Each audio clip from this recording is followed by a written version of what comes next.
Très bien. Alors, sur ce point, nous avons aussi sur le plateau Monsieur Farba Senghor, ancien ministre. Bonsoir à vous, Monsieur le ministre. Bonsoir à tout le monde. Merci d'avoir répondu à notre invitation. Alors, nous nous intéressons au cas Karim Wade à la CREI, parce que avec tout ce qui a été dit, d'aucuns soutiennent que la CREI a été mise en place peut-être pour régler des comptes politiques, si on se fie aussi aux avocats de Karim Wade, parce que vous le savez, l'État du Sénégal a été encore une fois débouté plutôt par les juridictions internationales. Oui, on pourrait le dire, parce que dès l'accession du président Macky Sall au pouvoir, on a constaté qu'il y a eu une remise en activité de la Cour de répression de l'enrichissement illicite qui est la CREI. Mais le problème fondamental que nous avions posé, c'est le principe d'un procès équitable. Parce que nous nous sommes dit que la CREI ne respectait pas les règles internationales qui ont été édictées par la Déclaration des droits de l'homme de 1948, par le Pacte international des droits civils et politiques, et aussi par la Cour européenne des droits de l'homme, ainsi que la Charte africaine des droits de l'homme et des peuples. Et nous avons également remarqué, en fait, que les deux principes fondamentaux pour arriver à ce procès équitable, c'est d'avoir un tribunal indépendant et impartial. Et que le procès se déroule dans des conditions qui respectent les droits d'équité. C'est ça que nous avions dit. Et après, on a constaté qu'il y a eu beaucoup de manquements, comme le principe de l'égalité des armes entre la défense et l'accusation. Et des armes. Il y a également le principe contradictoire et le principe également de l'innocence des personnes qui sont prévenues au cours du procès. Alors, pour nous, moi-même, j'ai été le premier, avec Pape Diop, à être convoqué par la CREI. Et respectant les recommandations du président Abdoulaye Wade, qui avait dit qu'il ne faut jamais répondre à la CREI parce que vous rejetez la CREI comme juridiction normale pouvant vous juger. Parce qu'en fait, l'article 101 de la Constitution du Sénégal prévoyait que les ministres auraient commis des délits au cours de l'exercice et de leur mandat devraient être jugés par la Haute Cour de justice. Le président nous l'avait dit. Et moi-même, quand je me suis présenté devant le colonel de gendarmerie qui dirigeait avec toute son équipe, d'ailleurs, je crois qu'il est même le substitut de la CREI. Alors, après avoir répondu aux questions d'usage sur mon état civil, etc., j'ai dit à toutes les questions qui m'ont été posées que je ne répondrai à aucune de vos questions, conformément à l'article 101 de la Constitution et conformément aussi à l'article 7, je crois, de la loi sur la CREI qui prévoyait que nous, qui étions des ministres, alors devions être jugés par la Haute Cour de justice. Ensuite, moi j'étais présent lors de la préparation de la mise en place de la loi sur la CREI. Vous vous rappelez, je venais tout juste de sortir de l'École nationale d'administration, je suis de la 13e promotion du CFPA, et j'ai été envoyé à cette commission avec Murtada Gueye, qui est le frère d'Abdoulatif Gueye, où j'ai participé presque à toutes les réunions, mais il s'agissait d'un fait nouveau, parce que l'Occident venait de vaincre, entre guillemets, l'Est, dans cette guerre froide. Oui. Et il fallait à ce moment-là verser tous les pays satellites de l'Est en Occident. D'accord. C'est là où on a institué certaines règles à respecter, telles que la privatisation de l'ensemble des entreprises nationales. Il fallait confier cette privatisation-là, selon la Banque mondiale et le Fonds monétaire international, aux directeurs des sociétés. Donc la CREI ne s'adressait jamais aux ministres qui, eux, étaient des décideurs.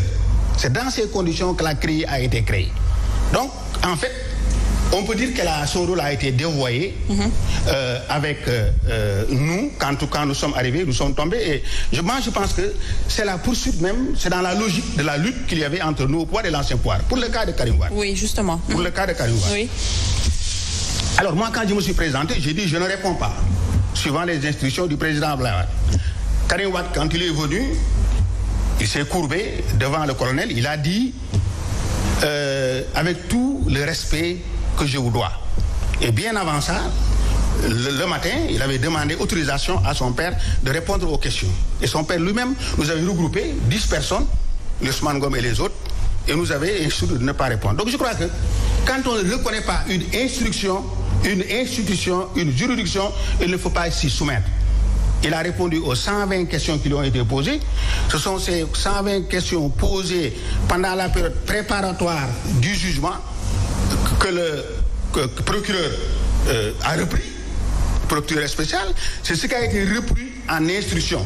Et quand il a su que l'affaire était prescrite, c'est à ce moment-là qu'il a refusé en disant que, en relation avec ses avocats, sur ses conseils, de ne plus répondre aux questions de la grille. Donc il a été condamné. Cette condamnation a eu des vices, à mon avis. Il y a eu des vices. Mais la CREI aussi, il faut vous rappeler que la CREI n'a pas d'équivalence dans les pays occidentaux. Pourquoi? Parce que les pays occidentaux n'étaient pas concernés par cette dévolution de la forme de gouvernance occidentale à ceux qui provenaient de l'Est. Mais monsieur le ministre, alors, ici au Sénégal, on a très longtemps soutenu que la CREI était quand même antidémocratique. Alors, est-ce que vous jugez, avec tout ce qui se passe aujourd'hui, est-ce que vous jugez que la CREI a été mise en place juste par rapport pour une question politique contre Karim Wade? La CREI existait déjà. Oui. Était en dormance. Et la CREI a été réveillée parce que quelqu'un est arrivé au pouvoir et qu'il fallait régler les comptes. Ça, je suis d'accord avec vous. Mais je dis, maintenant, la CREI n'a pas d'équivalence dans le monde extérieur. Vous êtes enseignant, je pense.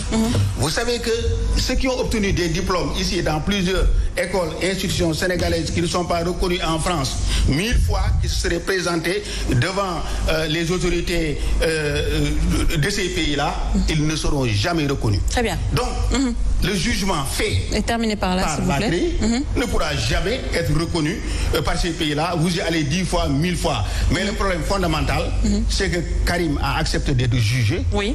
Il a été jugé, il a été condamné par une juridiction totalement sénégalaise. Moi, je dis actuellement, ici, il doit assumer donc ses responsabilités. Très bien. Alors, oui. Voilà, merci. Je me félicite du début du discours de Farba Senghor, qui a été une ponte du Parti démocratique sénégalais. Quand on identifie au Sénégal Farba Senghor, on regarde du côté de Wade. Tout ce qu'est Farba Senghor, pour les Sénégalais, c'est Wade. Avant de penser Farba, ils pensent tout d'abord Wade et font le linkage. Alors, très rapidement.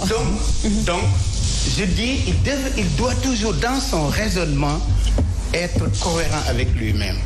Dans tout ce que Farba Senghor a développé, mieux que ce que nous avons dit, Farba Senghor a montré que la CREI n'a pas sa raison d'être. La CREI n'a pas son sens et tout ce qu'on fait dans le faux ne peut pas donner naissance à du bien ou du vrai. Donc la CREI était du faux, il ne peut pas condamner quelqu'un dans le vrai. Il a cité la Convention internationale sur les droits civiques et politiques, la Cour de la CEDEAO, le Comité des droits de l'homme. Si nous faisons la rétrospective, le Comité des droits de l'homme a dit que ce procès est inéquitable et que donc les résultats de ce procès ne peuvent pas être acceptés. Et c'est ça la logique. Quand quelque chose est inéquitable, son résultat est nul et non avenu. Deuxième chose, le Comité des droits de l'homme récemment, il a dit ce qu'il veut. Et la date, le deadline qu'il a donné au gouvernement sénégalais n'est pas encore arrivé. Je pense que c'est en novembre 2001. Ils ont dit que nous demandons au gouvernement sénégalais de revoir l'accusation et après la condamnation. De revoir l'accusation, parce que pour eux l'accusation est non sensée. la condamnation encore n'est pas acceptable. C'est ce que toutes ces organisations internationales vous disent. Parce que là où vous voulez nous... je pense qu'un des avocats de l'État l'a dit, c'est dire, si vous voyez qu'en Occident on ne peut pas gagner et autres, c'est parce qu'il n'y a pas de correspondance entre les îles. C'est pas seulement ça.